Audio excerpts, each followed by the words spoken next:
Hey there, Fletch from All Things Overlanding here, and today I'm going to be talking about 5 modifications that I would always make to my overlanding vehicles going forward after 5 years of doing overlanding. Now, I've done a couple of episodes in the past about 5 pieces of gear that I would pick up and 5 pieces of gear that I would avoid.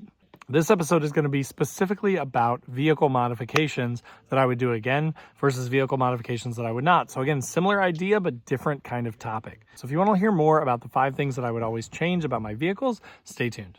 Let you go. Ooh, let's just pull you closer. Ooh, I can't understand where it came from, but you got it, I got it. It began in the land of the sandstorm. I fought it, though I wanted everything to do with what you give to me.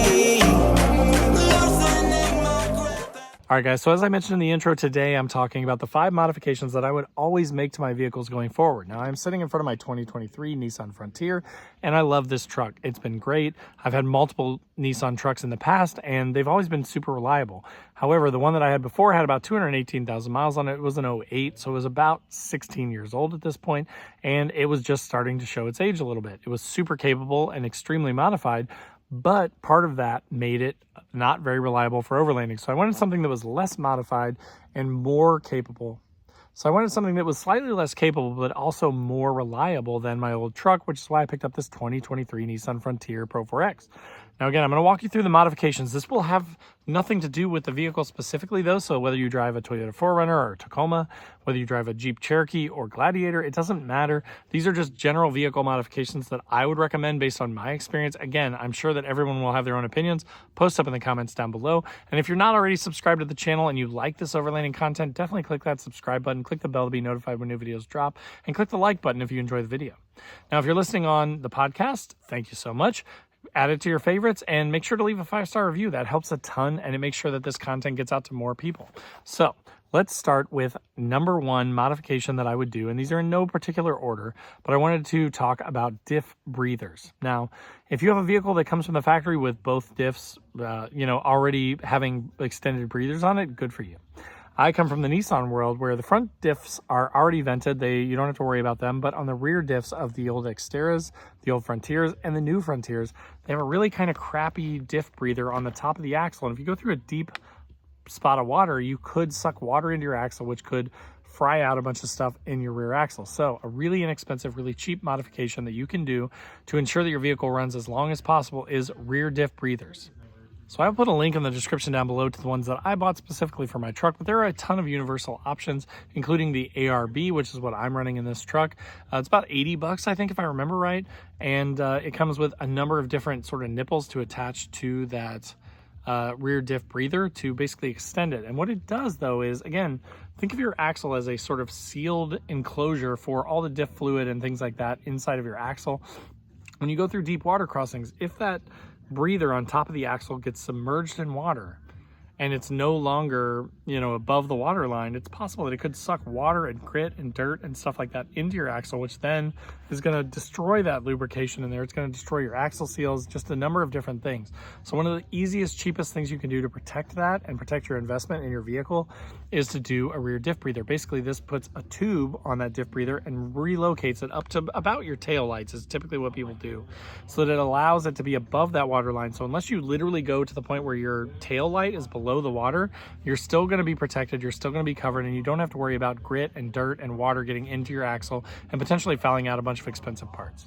The next modification that I would definitely always consider doing is solar power. And this doesn't matter whether you're putting a bunch of solar panels on the roof of your rooftop tent, whether you're putting on your hood, whether you're doing like a custom CVT style or Lens Sun Solar style hood mounted solar panel. But I've had a number of different setups regarding solar. I've had one where I just had the Lens Sun Solar panel on the hood of my Xterra, and it would feed power into my starter battery to make sure that it didn't foul out or die. And with all my accessories and things, there's always a lot of parasitic loss. So with something like a solar panel always pumping power in, I never had to worry about a dead battery again. If I let my truck sit for a week straight and I had little lights and fridges and stuff pulling power off of it, the solar made a big difference. Now I'm currently running a 200 amp hour LiFePO4 battery in the back of my truck, and I have 200 watts of solar on the top of my rooftop tent. And this Iceco fridge will run forever, basically, based on that combination. So with the solar pumping in 200 watts of power and the big capacity of the battery, I mean, I've run this thing for about the last month and I'm at 100% battery. It just keeps putting the power back faster than it can take it, and it's amazing. It's literally a game changer. Like, it doesn't seem like it would be that big of a deal, but not having to worry about a dead battery on your starter battery, or not having to worry about how long can I run my fridge or how long can I charge my devices on it, just having solar pumping power back in is such an amazing modification that I definitely recommend it, and I will run it on every vehicle I build from now on. So the next modification that I would always run on every vehicle that I run from now on is going to be a drawer system. Now, you don't have to spend $1 million. You don't have to buy a deck system. You don't have to buy a super expensive alternative to the deck like a goose gear or anything like that. Those are great pieces of gear, and I'm not saying anything bad about them, but I chose to build my own, and I spent about $250 and built this entire drawer system that's customized to my needs and holds a ton of gear. It's totally waterproof. I rhino lined the whole thing, so I don't have to worry about, seams or seals or anything like that. I used friction slides on the drawer, so I don't have to worry about sliders or greasing anything or maintenance or anything like that, and it was very inexpensive. So again, I'll put a card up here to the video where I kind of show you guys how I built that system. Again, it was super, super easy. I'm not a woodworker. I'm not a craftsman by any means. And this thing has held up for the last year plus with no problems, holding tons of gear and making my trips way easier. So I definitely recommend having some sort of storage or a drawer system. Again, you don't have to have a drawer system. You could have Plano crates, or you could have Vevor crates. You could have a number of different ways to store your gear. The difference though between like a dedicated drawer system and crates is if you're planning to move your stuff from your house into your vehicle every time, the crates make a ton of sense. But if you want to be able to get on the road really quick and have all your stuff with you whenever you hit the road, the drawer system is just a total game changer for that. And I love being able to know that I can grab a backpack with like my drone, some batteries, some food and stuff like that, and get on the road with my fridge ready to go, all powered up, my drawer system full of all my gear, my chair is in there, my propane fire pit is in there, anything that I might need is going to be in there, and I don't have to worry about packing a bunch of stuff. All right, so next is going to be my WEBoost, and this may be a little controversial, and you guys can post up in the comments below if you disagree with this, but where I live in Indiana, we don't have a lot of no reception areas. We have a lot of low reception areas, and the WEBoost is seriously amazing when it comes to just augmenting existing cell phone reception.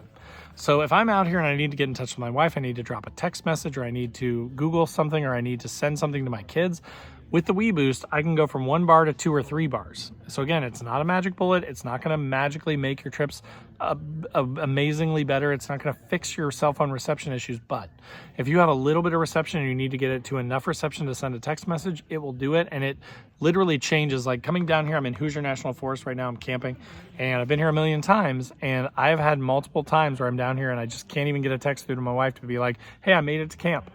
Or, hey, how was the kids' swim meet? Or how's the dog, right? But with the WEBoost, I can get those messages through. Again, it's not going to allow you to stream stuff necessarily. It's not going to totally change everything and give you, gig internet or anything. But it will give you a big enough bump that it will allow you to communicate with people when you otherwise couldn't. And that, for me, is a big game changer. All right, and so to finish this thing up, the last sort of recommendation, the 5th recommendation, is going to be good phone/GPS mounts. And I'll show you what I'm talking about here. But the thing that's been really nice for me is I've installed these Roam mounts in my truck. They require no drilling. They're awesome for a Nissan Frontier if you have a newer gen, 2022 plus Frontier, and you're looking for a way to mount your phones without having to drill a bunch of holes in your center console. These are a great option. But what I really like about them, more even than the mounts, is I've got a place to put my phone so that I can navigate. I can wirelessly connect via CarPlay to play my music and stuff, but I have it up there where I can see it. It's a dedicated place where I can put it. I've also got my Garmin GPS up there. So again, just having a place that charges my GPS, that is permanently mounted, that's always sort of off to the side where I can get to it if I need it, but I don't have to see it if I don't want to, has been really awesome. So having some sort of like a good system for your GPS display is really important. So again, whether you do, cheap mounts, or you do expensive RAM mounts, or, you do a dedicated iPad, or you do an Android device, or you do your phone, or you do whatever, it doesn't matter. But having that stuff in a place that's visible and usable is huge when you're off-road and you're trying to explore and find new places. So having something like that, in my opinion, has been really game-changing for me. All All right, guys, so those are kind of my 5 things that I wanted to talk about as far as modifications that I will definitely make to every vehicle that I buy going forward. I do plan to have this Frontier for quite a while now, so hopefully I won't have to do that anytime soon, but again, I wanted to share these things with you guys because I've been doing this for quite a while now, and while I don't view myself as any sort of expert, I do think that I've learned some things, and I hope that that helps you guys when you're considering setting up your own truck or figuring out how to set up your own stuff. If it was helpful, click that like button down below if you're on YouTube. If you're on the podcast, consider adding it to your favorites and leaving a 5-star review. That helps a ton, and I really appreciate it. Also, in the description down below will be links to all my social channels, so wherever you want to come hang out, I'd love to have you. There's also a link to my website down there, and I've got funny overlanding patches and stickers. Funny things like "Don't burn your wiener and it's a hot dog," or "I hate people so I camp." Just funny, fun stuff that I think you guys would like, so check that out. There's also, if you're on YouTube, a join button down below. That basically gives you sort of a easy, passive way to support the channel. It gives you some perks like early access to videos, some special emojis and stuff to use on live streams. So there's a ton of value that comes out of it. But if you just kind of want to support the channel and you enjoy the content, that would be awesome. If you're looking for a more active way to sort of engage with all things overlanding, there's also a link to my Patreon group down below. We do a 24/7 Discord where we all kind of chat about our rigs and our gear and stuff like that. We do a once a month Zoom call. So if you want to hop on that, we drink beers and we talk about our setups and things like that, questions, trips that we're going on, that kind of thing. And it's a ton of fun. And we're also planning to take a couple trips every year. So if you want to get involved and kind of get out on the trails, that may be a good way to start.